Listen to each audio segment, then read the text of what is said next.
It wasn't until I had that senior firefighter who was doing real estate investing that I saw like the potential for serious income.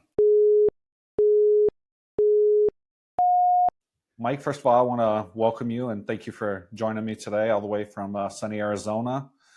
Uh, I kind of want to start it off. So I hear you've won Fall of the Year 9 years in a row. So for us mere mortals, I would like to know how you accomplish such a task and how I Yeah. can be more on your level. Well, sure. So the only voting party was my son. Okay. So that's kind of how that worked. And he's 9 years old now. So, yeah, 9 years in a row. Hopefully 10 this year. Reigning champion, though. That's right.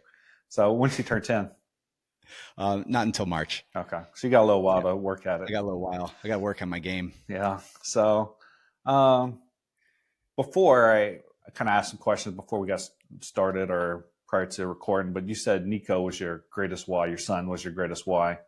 Mhm. Um, kind of unpack that, I guess, and how does that affect your investing and everything that you do? Sure. Yeah. I mean, you think about why we do the things that we do, right? And there's always a reason. Well, I want more time to travel. I want more time with my family. I want to, you know, paint pictures, whatever it may be, whatever your why is. And, mine has been all of those things and then some. But, 9 years ago when my son was born, everything changed. And I didn't realize how much my life was going to change until that moment. And since then, everything that I've done has been to spend more time with my son. And now that he's 9, I have maybe 9 more years until he leaves the house, right? So 50% of my time with him, and probably the most time that I'll ever spend with him, is already behind me. So for me, capturing as much of that time as I can while he's still around me and I can help guide him and teach him and share with him the failures that I've had so that he doesn't have to go through those, and maybe some of the victories that I've had too so that he can go through that. I think that's the most important thing to me. And that's why we've chased financial freedom in order to spend more time with Nico. Yeah, it was very. Actually, my I have an 18-year-old just left for college a couple days ago, Wow. so she's off and her first full or first week in the dorms and doing that. So I read a statistic recently that from the time they move out, you on average only have about 1,000 more touches with them, 1,000 more days that you see them. So That's heavy, it right? is. So you see them for 18 years, and then after that, you only see them for roughly 3 years. So Yeah, it's that's crazy. yeah. So to your point, it's definitely a life changing event. So I keep Yeah. mentioning that to my wife. She doesn't appreciate it as much. But so talk about financial freedom. I guess kind of give a little bit of background. You were a firefighter, found financial freedom uh, Yeah. in Yeah. Hawaii of all places. So we live in Maui, Hawaii, and lived there most of my life. And I was a firefighter there for 10 years. And about maybe a few years in, I got stationed in Kihei on Maui. And my senior firefighter happened to be a real estate investor. And I had written a few books on photography. That was kind of my background, as I was kind of in the arts world, and tasted a little bit of passive income from that. But it wasn't until I had that senior firefighter who was doing real estate investing that I saw like the potential for serious income, right? And on Maui, the big game is short-term rentals. And so we decided to go all in and learn everything that we can, and we consumed as much content as possible. And this senior firefighter became a mentor to me. He shared all his data, everything that he had. And so when we really started connecting the dots, it was very clear to us that we have a wide open ceiling there, as opposed to with the fire department where it was a pretty low ceiling, to be honest. And no matter how well I did and how far I moved up in the corporate ladder, if you will, there was only so much money I could ever make. But with real estate investing, that was as wide open as how hard I wanted to work. And so we decided to chase freedom as quickly as we could to get to the point where we were at a stage where we could step away from the department. And so I think I probably started actually investing maybe 4 or 5 years to firefighting. And I'd say within 2.5 years, I kind of hit that number where, okay, we're side by side now, right? Like my income from investments is about the same as I'm making in the department. And so then it was at that point where it's like, now it's 7.5 years in or something. If I make it to 10 years, I get vested, meaning that I get a pension and all that kind of stuff. So I felt, okay, let's move to 10 years, and then we'll take all that money, pull it out of the pension, and we'll put it into solo 401k. We'll invest it in syndications and whatever else. Right. And so that's what we did. We made it to 10 years, put everything into, passive investments. And with the rest of our rentals, we kind of were able to make a living off of that. And, at that time, when I left the fire department, my wife was a stay-at-home mom. And so we decided one of us needed to get our real estate license just so we had more access to deals. And, we definitely had that real estate professional status too, and no one could argue that. So my wife became a realtor, and because she became a realtor, and because she's probably she is one of very few realtors on Maui that's also an investor, it gives her a unique perspective. And because of that, she was able to land some pretty good sized clients right away. And so now we've never had to pull any cash from our rental properties, right? So that still becomes an investment, and now we can live off of a salary from her real estate, right, as an agent. So do So you we just take kind of we take flow it? any extras, and we still invest in other properties or real estate asset classes. Gotcha. What's your portfolio look like, and where do you invest? What do you invest in? Just kind of Sure. overarching. Yeah, so we're at this stage, we're pretty well diversified. So I left the fire department in 2021, and we started with mostly short-term rentals all on Maui. And since then, we've kind of, we've sold some and diversified into, long-term rentals, mid-term rentals. We still have some short-term rentals. We have one on Maui. In fact, the house that I'm sitting in right now is a short-term rental in Phoenix, Gilbert, Arizona, actually. And we have some development projects that we're working on. We have some land, and we invest in syndications as well. So notes funds, mobile home parks, multifamily, lending funds, you name it. We're pretty well diversified at this point. But all centered around real estate. I mean, we still have, stocks too that we invest in. I'm very bullish on AI. So we have some of those tech stocks that do really well for us. But for the most part, yeah, we focus on real estate. Any specific reason for that, or just kind of what you Well, over invest in? time, real estate has done really, really well. But, our investing strategy has always been like, let's buy properties that we would want to move into in areas that we would want to live in. Right. So like this house, like if you're watching on, or if your people are watching on video, you'll see like it's a pretty nice looking house. Well, it's also what you can't see. It sits on a lake in Arizona. It's got this amazing pool and cabana area out back. It's incredible. If we had this house in Maui, it would be worth probably 5 times what it is here. But it's a very desirable house, and is definitely something that I would like to live in. My house on Maui is not nearly this nice, but these are the kind of assets that we like to have. So instead of having, a 50-unit apartment building in Toledo, we decided to buy a really nice single-family home in an A-class location. And when they're vacant, like this one is right now, we can come and stay here for a few weeks and really kind of enjoy that. And not only that, but real estate has so many tax advantages as well. So I can come out here for 2 weeks and basically write off the whole trip. So yeah, that was my kind of thing. And no offense to Toledo, I've never been there, but that's not as desirable to me as a place that kind of feels like a resort. Yeah, I mean, None of my places look as nice as where you are, so we'll just go there. Uh, so I assume you didn't start off with A class properties, or did you? I mean, I guess let me go there.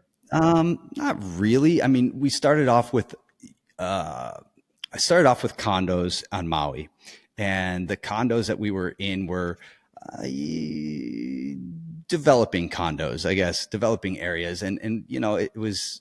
I think we bought our first one in 2005, and so the market hit, took a hit in 2008, and we were well underwater on this property, and we ended up finding the house that we live in now was foreclosed upon, and we knew the builder, and the builder had foreclosed upon it, and he took it back. They rehabbed this house that was just trashed, and we ended up, because we were so far underwater on the condo that we were in, we ended up short selling that condo and buying that house. So we leveled up at a time when the market was already down, and now we took that house and we built an ADU onto it, or we call them ohanas in Hawaii.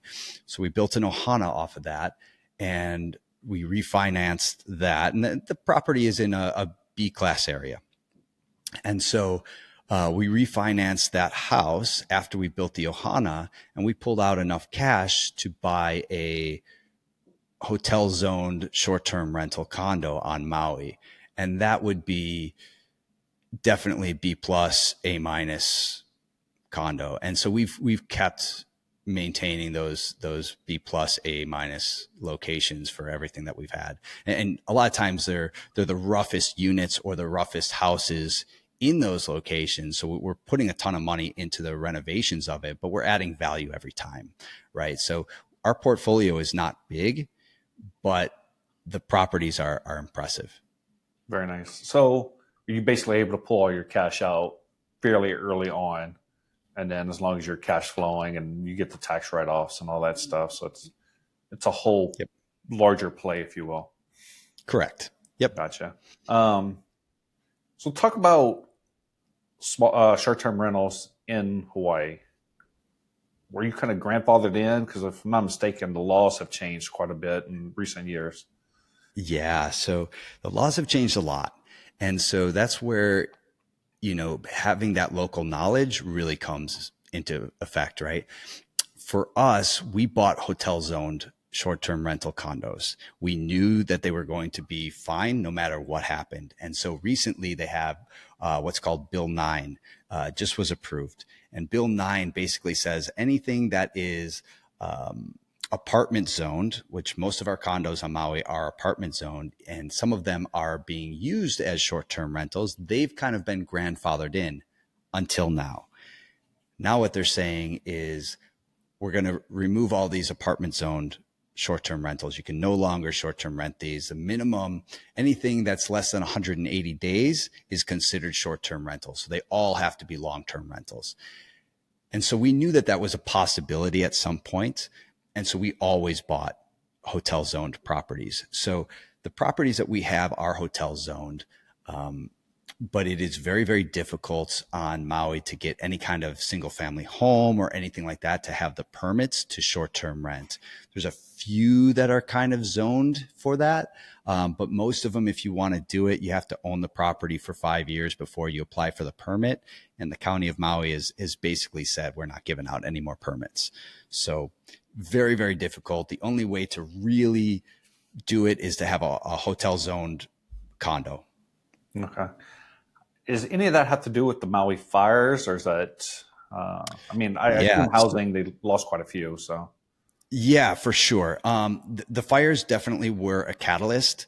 Um, Before the fires, there was talk of removing apartment zoned condos off the list. Once the fires happened, there was a lot of chatter that we don't want tourism anymore. And that was a small subsection of the population, but it was a very loud subsection. And so unfortunately, that made it all the way to the county council and the mayor put out a bill saying, let's end these apartment zoned condos and let's make them long-term rentals. The problem with that is after the fires, there was a spotlight that was put onto the island of Maui with insurance and with HOAs and with all this stuff. And so what we've seen is we have seen so many of these condo complexes, so many of these homes that were just way underinsured. So insurances have doubled, property taxes have doubled, HOAs have about doubled. And so what you're seeing is you're seeing this huge compression. And so condos on Maui, even if they're apartment zoned and you can't rent them long term after, I think it's about 5 years from now, 3 to 5 years, depending on where the condos are, as to when that statute of limitations runs out and you can no longer short term rent. So for the next few years, you'll be able to. But after that point, these become residential again. And the hard thing is you've got residential condos that are costing $1 million, but the HOAs are, $2,000 a month sometimes. And it's not really very feasible that local families are going to be able to afford those, even if the prices come down on the condos to $500,000 or $300,000. When you're talking about a $2,000 a month HOA, and you're talking about property taxes that are, $7, $8, $9, $10,000 on a 1-bedroom condo, local people can't really afford that, and it doesn't solve our housing problem. We have a lot of issues on Maui that need to be addressed, and I don't have a good answer for it. But when you cut off tourism and that's your main source of income for the county, you got to have something to subsidize that with, and we don't. And so that's where I see this as, all right, time to pivot. And so we've been selling off our Maui properties for that reason. Okay. And so when you sell them off, are you selling to other investors or selling back to the community, if you will? Yeah, I mean, whoever's willing to buy right now, it's a complete buyer's market. And I'll tell you that we have not had one offer from a local family for any of our properties. So, it's all investors that have, much deeper pockets than we do and are willing to ride out a storm that could be 3 to 5 years long. So what are you reinvesting in, or are you just, I assume you're not taking a tax hit? Yeah, so that's a great question. So the properties that we have with partners, we have a partner with one of our properties right now who wants to sell, but he doesn't want a 1031. So he wants to take the tax hit because he has a lot of write-offs. I don't like that idea. I don't like selling properties in general, especially not when I know I'm going to get a tax hit on that. So for us, we've been 1031ing into different properties, more long-term rentals. This one here, we bought about a year ago. It was a gut job. We dropped, I think we did a 1031. We did a reverse 1031 exchange on this house, actually.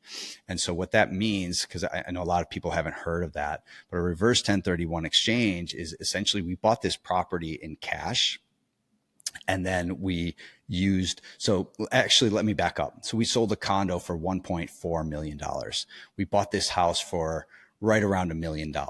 We gutted it. We dropped another $400,000 into that and used all that from the 1031, right? So, but we were able to use the renovations and all that stuff through the 1031 and then close on it essentially after we completed renovations as a reverse 1031. And the only way we were able to do that is because we owned that first property in cash. Does that make sense? Yep. Very, gets complicated. Yeah. How do you, it's just a gee whiz question for me more than anything, but how do you, I guess, trust the process enough to buy $1 million property, an island away, or large distance away, over an ocean, Sure. and then do a $400,000 remodel to it? Well, so the thing is, like for us, because we owned that first property in cash, we knew that we're going to have to spend that money anyway, otherwise be taxed on it. And so any rent that we got from a place that we own in cash is positive cash flow, right? Like it may not be the best return on equity, but it's going to be positive cash flow. So when we look in Arizona, and when we bought our first place in Arizona, it was, we had never been to Phoenix before, and we just kind of like saw that. I had this massive spreadsheet, and it had, any city with more than 50,000 people, close, to a hospital and Costco's and Trader Joe's and all those kinds of things, right, that we wanted.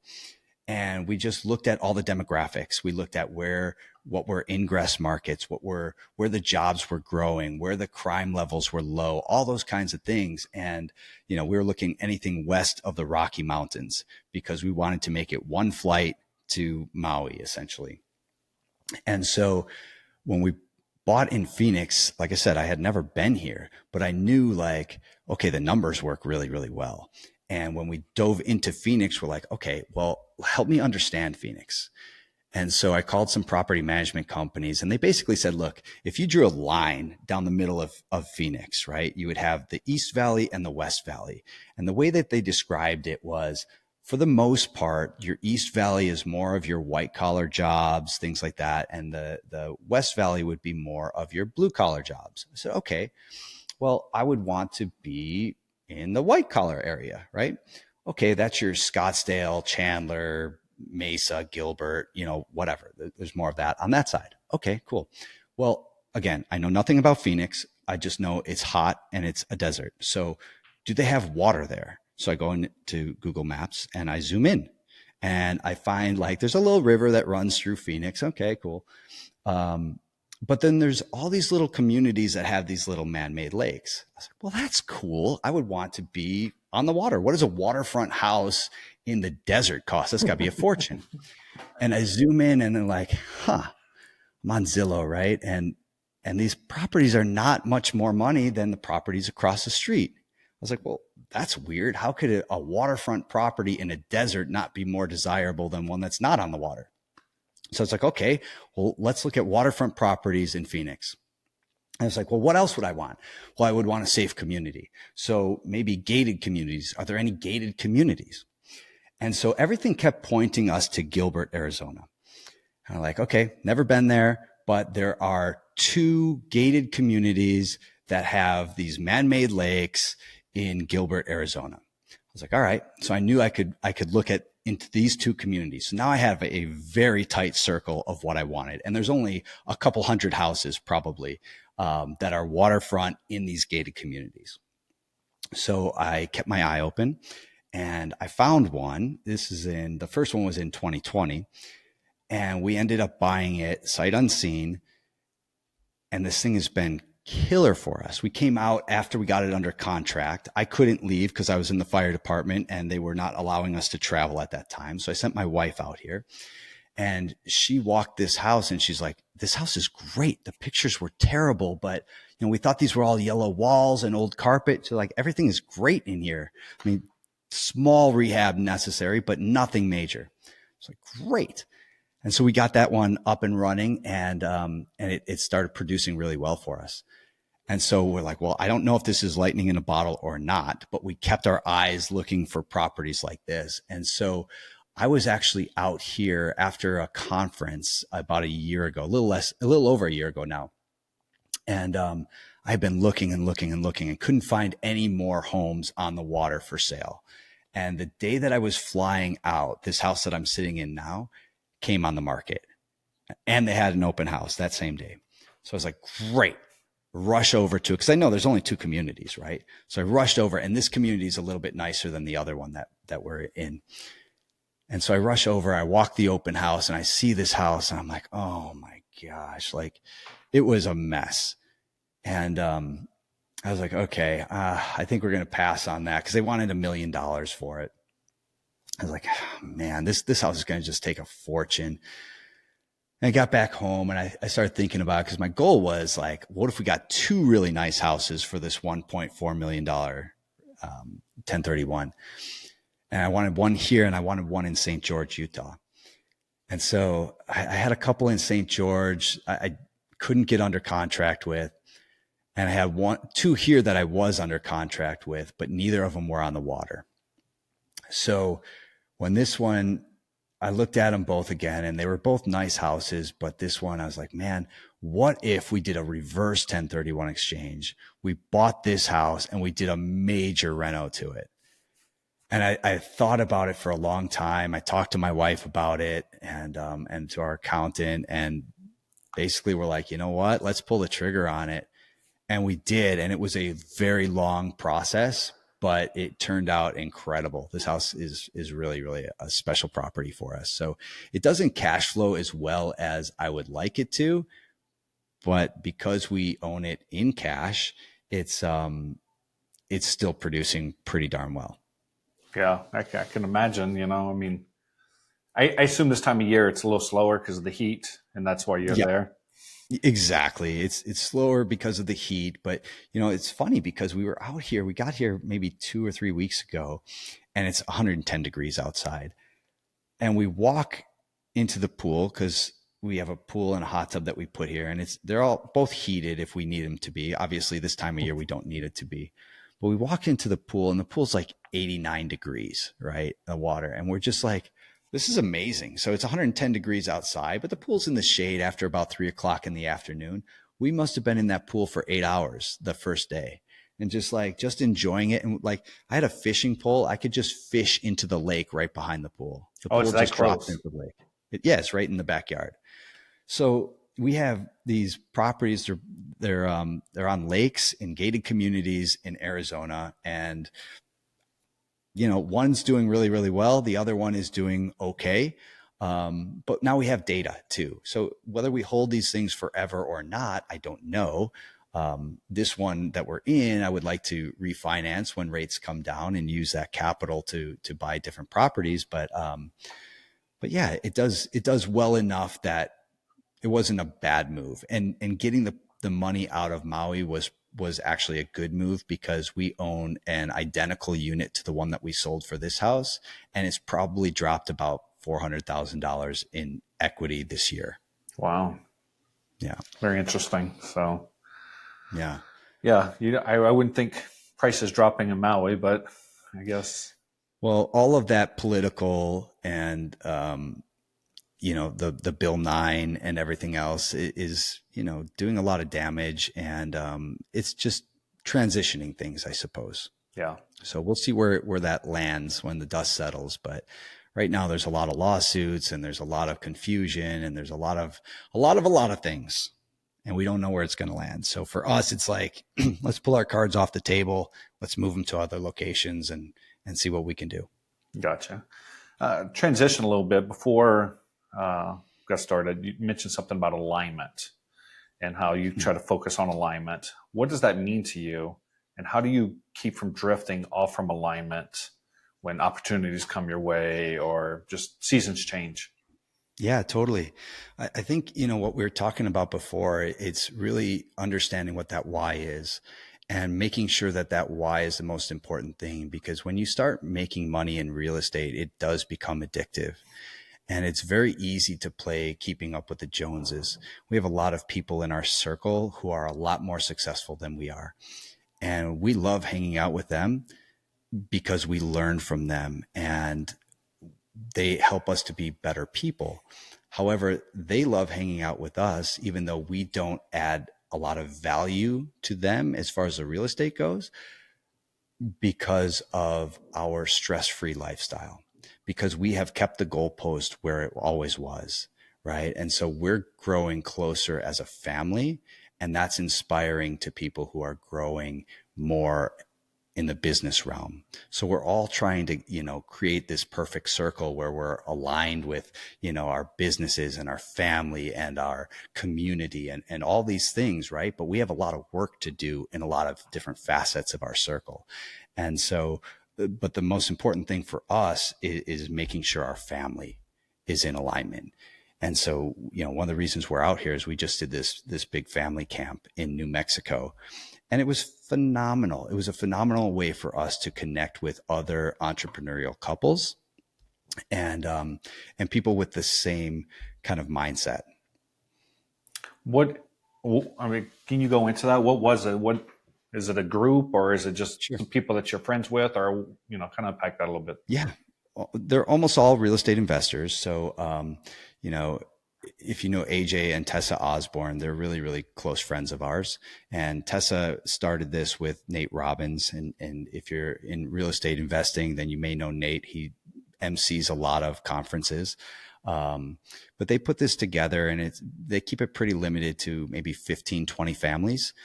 And it's like a 3 day event where, you know, you bring your whole family there, and it's almost like a team building exercise over the course of 3 days for families. And so the kids go off, the young kids go off, and they learn about, you know, um, cash flow and entrepreneurialism and things like that. And then the older kids learn, you know, a little bit further advanced stuff. And then the adults learn how to be good stewards of money and how to be good family figures. And so we had Scott Donnell this weekend hosting it. And Scott is phenomenal. He's, you know, the founder of Apex, and he had a company called Gravy Stack for a while. I mean, he's just a very family oriented guy. And so he did a lot of the training for the adults, and then AJ Osborne did a lot of the training for the older kids, and then Tessa Osborne did a lot of the training for the younger kids. And so it was mostly all real estate families, entrepreneurial families. And we knew a lot of the couples. We didn't know a lot of the kids. So the cool thing was the kids were encouraged to network with each other as well. And so after 3 or 4 days, these kids have made these lifelong friends, but not just any friends. These are entrepreneurial families with entrepreneurial kids. And so they're learning entrepreneurialism in a pretty awesome environment. Yeah, I'm glad you said entrepreneur that many times in one sentence without messing it all up. So, no, that sounds like an awesome thing. Yeah. I guess I want to unpack a little bit, going back a few years with you and your wife. Did y'all both have the desire for this? How did you see a lot of Yeah. couples not? I'll use me and my wife as an example. Like she's like supports me, go do your own thing type thing, but Sure. hates in the same token. So Totally get it. And that's definitely been a narrative that we've tried to help, you know, people get on the same page with. And my wife and I had to get on the same page too. So, you know, what's worked for a lot of couples, including mine and my wife's, is I had her read Rich Dad Poor Dad. Right. I mean, it sounds so cliche, but it's such a good book to help you kind of shift your mindset. And so when my wife read that, she did get on board. And I was the investor person, and she was just kind of more on the sidelines, like, I'll do what I want to do, until she got her real estate license. Then it became, okay, now I'm going to tackle this from an agent side, and I see what's happening on the investor side. So let me help my clients find great properties and something that'll cash flow, or help them understand why it won't cash flow, right? Because that's just as important as buying right is not buying wrong. yeah, it's my wife always comes like you mentioned. Your property dropped $4,000 in Maui in value. She's like, well, what happens if that happens? I'm like, it's still, if it's cash flowing, it's still going to stay cash flowing. Like you either sell and just take the loss, or you just write it out. And Yeah, she just sees what's in the news. Like, sure. property values in Maui dropped $400,000, and that's Yeah, scary, which makes, yeah, if I lost yeah. $400,000, I wouldn't be happy. But No. it's just, you said it perfect. It comes back to your mindset and just kind of realigning your mindset and everything. So, Yeah. Well, you're right though, Ryan. I mean, it's like, our property lost $400,000. So should we sell it now? Is it going to lose more money, or will it rebound? Right. And I think, over time, real estate tends to rebound and do very well, unless you're buying in a small town that's got a paper mill, and the paper mill goes out. Right. Or whatever it may be. But this is Maui. This property looks out at the beach, and those beaches are the best in the world. And I have to imagine that over time, the property will be fine. But also, to your point, It's not just a matter of losing $400,000. It's a matter of that cash flow, right? So that property at its peak was producing, $12,000 a month in gross revenue. And so we were probably netting, $6,000 a month positive cash flow. Now that property costs me about $4,000 a month every month. Wow. Plus it's lost $400,000. So It, can I wait this out? Or should I sell and move on right now? And that's a tough question because I'm a long-term investor. I look at long-term horizons. I also have a partner that wants out. So I could buy him out and I can hold on to it. I could buy him out and I could 1031 exchange it, or I can sell it as quickly as possible, take my hits and move on. yeah. And there's no real wrong answer. It's just what's going to align, because at the end of the day, if the property, if I sell it for $1,000,000 and I paid 600,000 for it, it's still a win, right? Yeah. Yeah. And that brings up another point. Like, yes, you're down 400,000 from the peak, but you can still be positive on the grand Yeah. total of the investment. So it's, Yep. people get very myopic in looking at something and just seeing the news headlines. But when you zoom out and look at everything in the totality of investing, it's a lot more levers to pull, if you will. So For sure. yeah, talk about, so Maui has surprisingly a lot of investors there. Mm-hmm. Obviously, you're kind of in that network as a Maui investor. How much has Mm-hmm. that helped your mindset about just being around larger investors, if you will? And Sure. how's that helped you grow as a person and as an investor?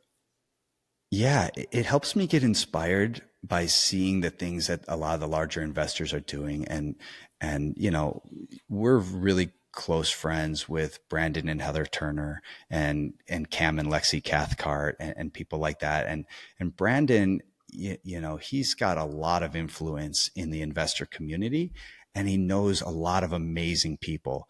And so a lot of people come out to hang out with Brandon. And so we've gotten to meet a lot of these investors and just kind of learn from them on a one-on-one level.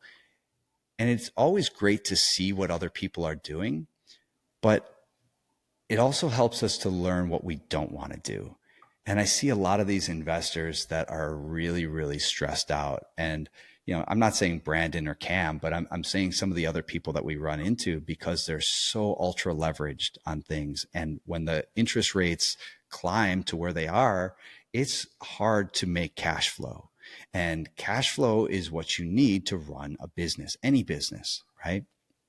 And so for us, cash flow has rarely been a problem until the last few years because we tend to keep a lot of equity in our properties.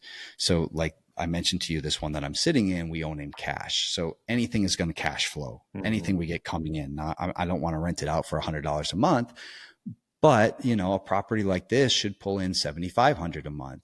Now we can use that money to go further, faster if we refinance, but then we have a lot more debt and the debt scares us. And so for us, our risk factor is a little bit, I don't know, I guess we're a little bit more conservative than most investors, but because we're conservative like that, we sleep well at night and we can focus on the why and not the grow, grow, grow, grow, grow. Nope. We're biding our time. It's not a good market to buy in. So we take our chips off the table.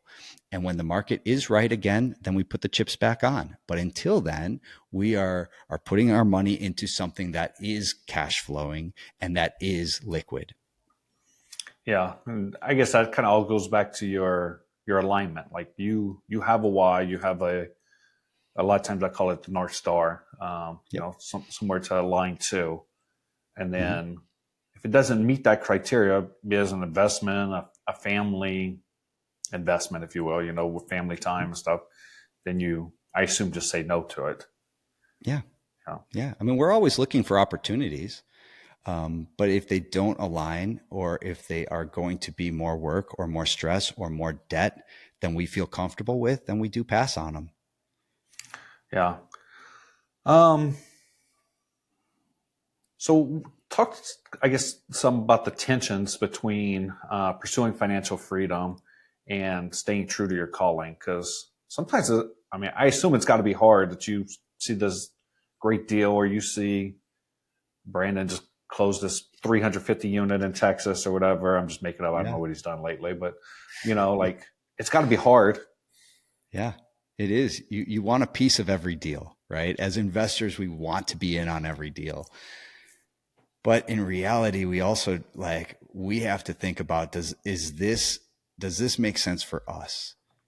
Is this a property that if worst case scenario happened, we would want to move into? That's a question I ask myself all the time. So when we're looking at real estate, there's a couple of markets that I follow pretty closely. And there's two markets I've been trying to get into for a long time. And I know exactly where I want to be in those markets. And by having that discipline to just wait until it comes up at the right price, I mean, that has saved us a lot because we could have bought years ago in both of these markets and probably been over our heads with the debt that we would be incurring on these things. But we're waiting. We know where we want. We know what we want. We have a very specific, very clear goals on that. And so when those properties come available, then we will take them on. Yes. So what is, I guess, your long term goal? Do you have a financial number, or is it more of alignment with your family? Yep. Yep. It's not a financial number.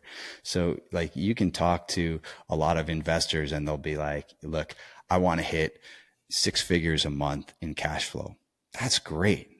That's amazing. That also sounds like a ton of work to me and a ton of headaches and a ton of stress. And for me, I'm not about that. I want to be able to travel with my family. I want to be able, look, when I got out of the fire department, it was because I wanted to make sure that I had every breakfast and every dinner together with my son and my wife, right? That's more important to me. So do we want to grow financially? Of course we do. Of course, but I'm not sacrificing one dinner with my son for another asset. It's just not going to happen.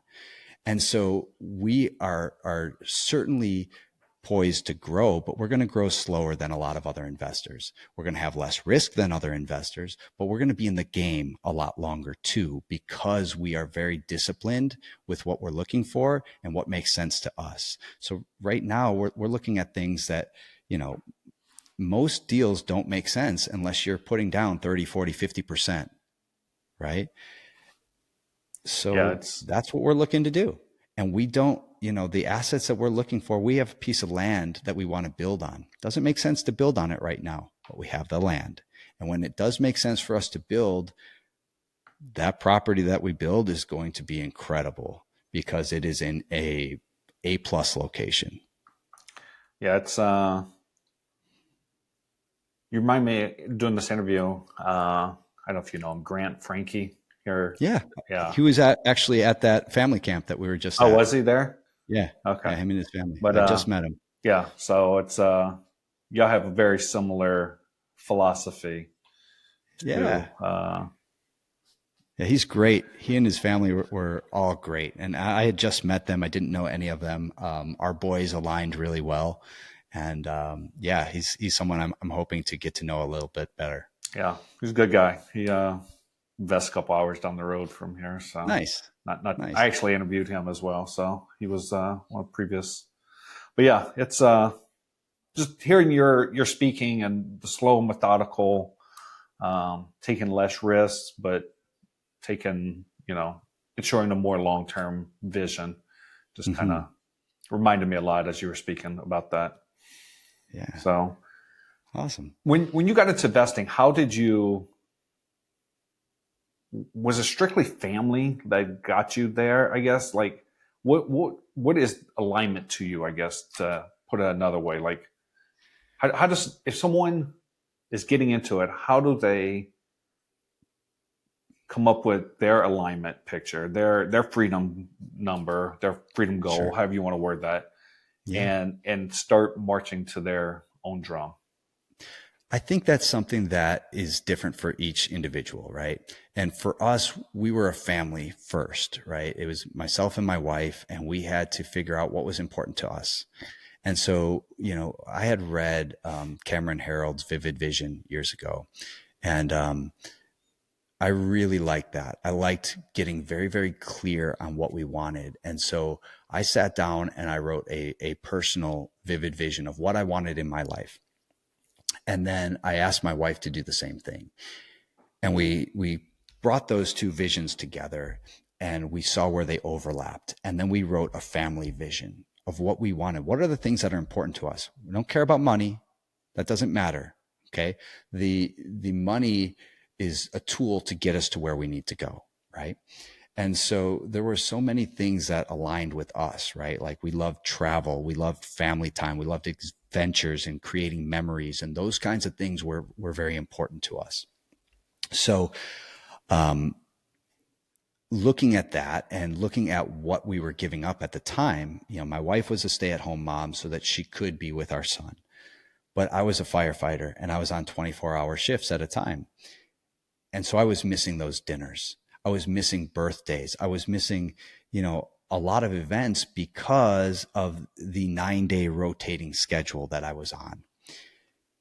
And so that became a burden. And we knew we had to get out of that. And so that became the first piece of the puzzle for us to tackle. And so we did. And we did that through, what is the quickest way we can get to financial freedom? And that quickly we realized that that was going to be through real estate. And then, so with real estate, I look at it like there's a scale of passivity. And I talk about this a lot, but like at one end of the spectrum, you've got, syndications, and you've got, your mailbox money kind of stuff, the stuff that like doesn't take a whole lot of activity, but also usually produces kind of smaller returns. And at the other end of the spectrum, you've got like wholesaling and development and things that, flipping and things like that, where it's a very, very active, but the income can be very, very high too. Now, the problem to me with that very, very active side was that most of those wholesaling, the flipping, even the development, most of them, you don't hold the asset. And I am a very long-term buy and hold type of person. Like we buy stocks and we just buy it and we forget about it. I don't know. Do we have this? How much is it worth? I don't know. I don't care. We don't need it right now. Right. So we do the same thing with real estate. Our intention is to buy for the long term. And so when we looked at that scale of passivity and we put all those different asset classes along it, we saw short-term rentals were on the, high return side, high active side, but you own the asset. And typically those assets are in, highly desirable areas, very touristy areas, things like that, which also means that they tend to appreciate a lot faster than assets that are in, more cash flowing markets, like long-term cash flowing markets, I mean. And so we knew that we were going to go after that. But once we got to that number that we needed to subsidize our, fire department job, then we were going to move into more passive investments. And so that's what we did. We got to financial freedom, technically, left the fire department, started putting all of our extra income into syndications or into long-term rentals or into development with partners and things where we were kind of more hands-off. Yeah, you mentioned about how flipping, wholesaling, all that stuff it's time intensive. It's capital. You can't make a lot of money, but I actually tried to do a few flips and it didn't work out as well as I would like. But anyhow, that's why kind of one of the reasons that led me down the owning businesses is like, if I'm a flip, I'm going to build all these systems, processes, build this team, build all this stuff. Why wouldn't I do that in a business that I can eventually sell? Because I've never seen anybody that sold a flipping business. Yeah. So I've never seen somebody sell a wholesaling business. So, and to me, you're building the same amount, or you're spending the same amount of time and energy. So I'd rather build something that I could sell. So that's kind of my philosophy Totally understand. there. Yep. You mentioned a couple times about syndication. Mhm. You mentioned Brandon. You mentioned AJ. I'm going to go out on a limb that you invest with them. Mhm. Uh, how if someone's like syndication sounds interesting, how would you go about vetting somebody to invest in their syndications? Because not all syndications are created equal. 100%. What a great question, man. Yes, I invest with both Brandon and I've invested with AJ as well, and a number of other syndicators. For me, I know that even though I am a full-time real estate investor, that I am not the smartest guy in any room. I also know that I've been in the room with AJ on a number of occasions, and I know that he usually is the smartest I guy was in the about to say, room. I've heard that a few times about AJ, that he is the smartest guy in the room. He's the smartest guy in just about every room. And so for me, I'm leveraging the jockey and not the horse. Meaning the asset, cool, you're going to know more about that than I am, but I'm going to know AJ. And I know AJ as an individual, and I'm fortunate enough to have had many conversations with him personally, and I know that his compass faces the right direction, the same as ours. And so it's that moral amplitude for us that I will follow before I will follow an actual syndication. And the only times that we've gotten hurt in syndications is when I don't want to say got greedy, but we didn't know the individuals that were running the syndication as well as we probably should have. And I don't think that there was any ill intent there. It's just they were more focused on the bottom line than focused on the individuals investing with them. And I don't think that that's the case with Brandon or with AJ or with some of the other syndicators that we have invested with.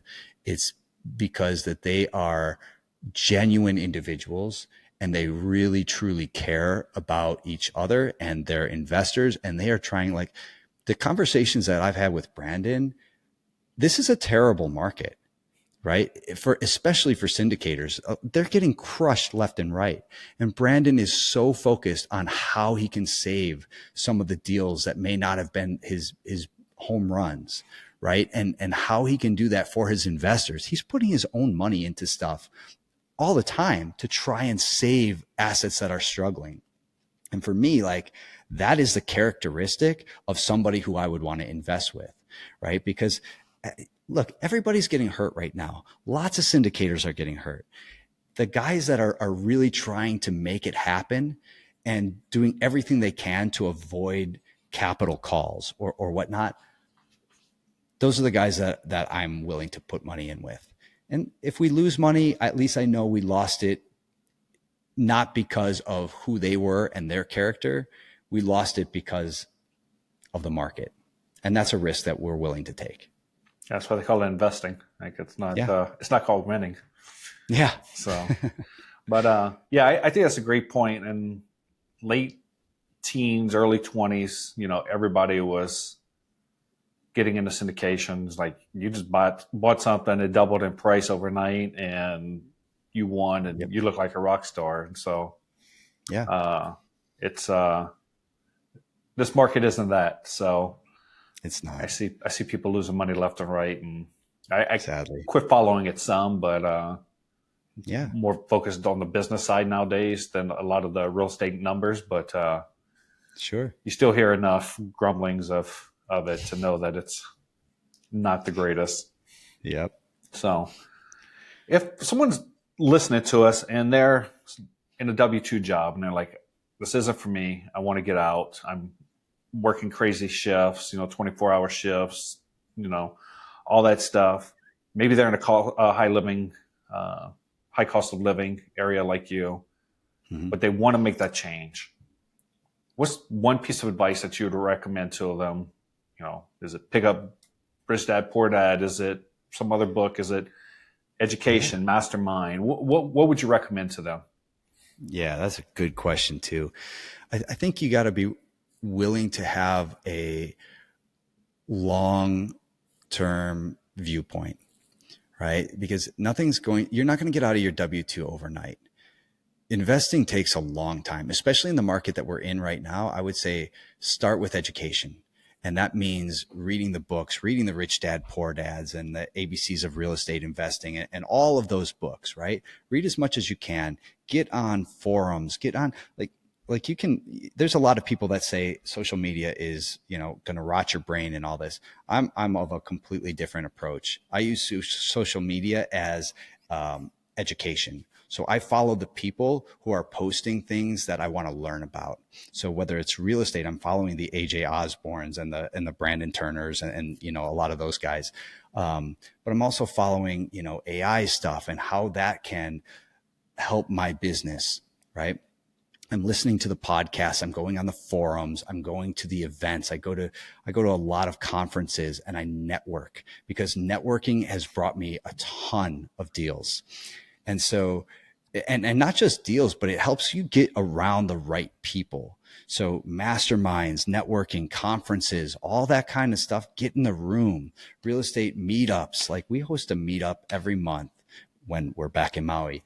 And a lot of times it's brand new investors, people trying to learn, but to subsidize your W-2 job through real estate or through really anything, it's going to take a long-term approach. And you have to be willing to sacrifice in order to get there. So put in 5 or 6 hard years. If you're willing to do that, then you can come out the other side where you are bereft of your W-2 job and you are living on your own terms. Yep. So how do you find someone good on social media to follow? Because I feel like I've unfollowed as many people as I've followed. I think that's part of it.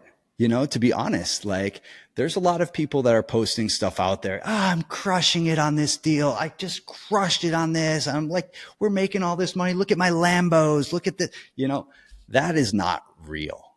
Okay. Yeah. Especially not right now. That may have been true to some degree a few years ago when interest rates were at 3%. People were crushing it and people were going all in, meaning they would leverage everything to the hilt to get as big of a portfolio as possible. And if they timed the market right, maybe they did crush it. Me, that was never my approach, And so for us, I think, looking at who's creating the content that you align with most, look, my content is not going to align with a lot of people because I'm slow and methodical. I'm not the smartest guy there, but I like to talk to the smartest people. So I'll follow, Rich and Kathy Fetke. I'll follow Amanda Hahn. I follow these people who are inspirational, who are in my industry and who give me advice that I feel is true and aligned with the vision that we have for the future. Yeah. It's, it can be hard sometimes though, finding those people. So it's, yeah. And I've, so I've if met you're, people if and you're I'm like, social, yeah, totally. So, but if your social media feed is small, guess what? It's just more quality. That's all. Yeah. The other thing, I've unfollowed people going to networking events too. Like I won't drop the person's name, but I thought they were, pretty Yep. good, seemed like a good person, this, that, and the other. And then kind of won't talk to anybody, but I'm thinking back to one of Brandon's events, the one that was in Denver a year ago, and wouldn't talk to anybody. But as soon as Brandon and David Green walked in the room, like ran over right to him, like I'm just like, Yep. At first I thought it was just me, and I was like kind of like looking at it, and somebody else mentioned it to me. I was like, that's funny, but like people can be one way on social media. Anybody can sit here on an hour podcast or, a 60-second Instagram reel or something like that and fake it. But when you see them in real person or real life as a person, you're sitting there having a conversation with them. It can be different. Yeah. Then you can kind of see and who you want to follow or unfollow. Right. Yeah. I've unfollowed people from networking events. So yes, it's very interesting. So, yep. But yeah, I mean, I connected with you on Instagram. That's how, I don't even know how I found you. But that's how we've never actually, met, but. Or have we? We may have. Well, I mean, we may have, but. I was at that event in Denver. Oh, were you? then Yeah, so maybe I talked to you there at some point. But maybe we did. that's the funny thing is like sometimes it takes a few touches before you actually remember someone. Like Yeah. you mentioned Grant before, and he and I are friends on Instagram. I don't know if I've met him before this weekend. I might have. He said he was out in Maui. I may have hung out with him before. I don't remember. I don't remember everyone because we tend to see so many people. Yeah. But over time, you have a few more touches and they come into your feed a little bit more and you start learning from them or helping them with different things. And it's like, you never know where this networking is going to go. Yeah. Right. Like before I ever invested with AJ, I was just friends with him. And when he started his first syndication, I was like, this is a guy I would back for sure. And we got on our first phone call. And, I had known his story from being on podcasts, but it wasn't until that phone call when I realized exactly what he was made up of that we became friends. And it wasn't because I invested with his company that we became friends. It was because we were aligned morally.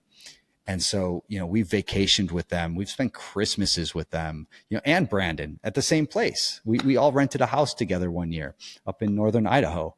And so like people like that, we do life with now because we're aligned. And it's not a matter of like, well, this guy is worth this much money and this guy's worth this much money. It's more of what we are doing as individuals that make us aligned. Yeah. Well, we talk about social media and all that. You have a podcast as well that you do with your wife. I don't think we mentioned that, but if someone wants to see you on your podcast or wants to connect with you, what's the best way for them to get a hold of you?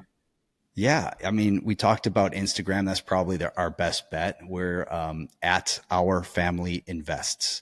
And we do, like you mentioned, we do have a podcast, and it's just us, my wife and myself, and we interview other people who we find inspiring and entrepreneurial couples who are kind of more focused on family over profits. No.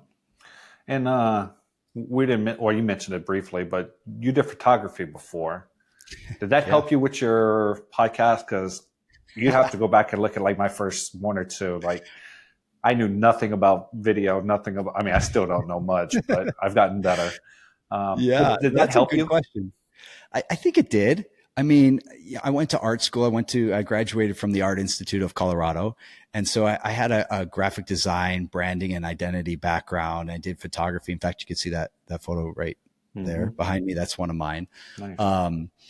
So I have an eye for design. And so that helps. Like the cover art looks nice. It doesn't help with the interviewing. So that's become something that I'm trying to get better at. But, like you, like, don't go back and listen to the first episode or even the 15th episode. Like it's a process. It's a journey. We're getting better every time we do it. And, hopefully a year from now, we will be a whole lot more fluid and have better stories and better lessons that we can teach and learn from. Yeah. I mean, that was our philosophy. Like Tanner, who's normally here with me, we talked about it when like, should we just throw these in the can and not use them? I'm like, dude, let's put them out. Like we all start somewhere. That's right. It's part of the journey. Yeah. You listen to the older, Bigger Pockets, when Brandon was with Josh, and, some of them are kind of hard to listen to. Yeah. And then over the years, he got so much better. And now he's probably one of the best interviewers on the planet. Yeah. I mean, I could tell the difference. Just, I struggled with the very beginnings, like just listening. I would have a headache by the end of it, because I'm like, you have to actively listen. And that's, I don't think people realize that you don't listen as much as you think you do until you have to pull a question out of what someone just said. Dude, you know what I tell my son all the time? I say, you got 2 ears, 1 mouth. Listen more than you talk. No. And it still hasn't sunk in, but he's trying. Hey, that's all we can ever do. Well, Mike, it was a pleasure. I'll let you get on your way. Get back to Hawaii tomorrow and see your family. So I'll get back with your family. So I appreciate you jumping on and look forward to connecting at another meeting. Yeah. Thanks, Ryan. Really appreciate you having me on, man. Thank appreciate you. it.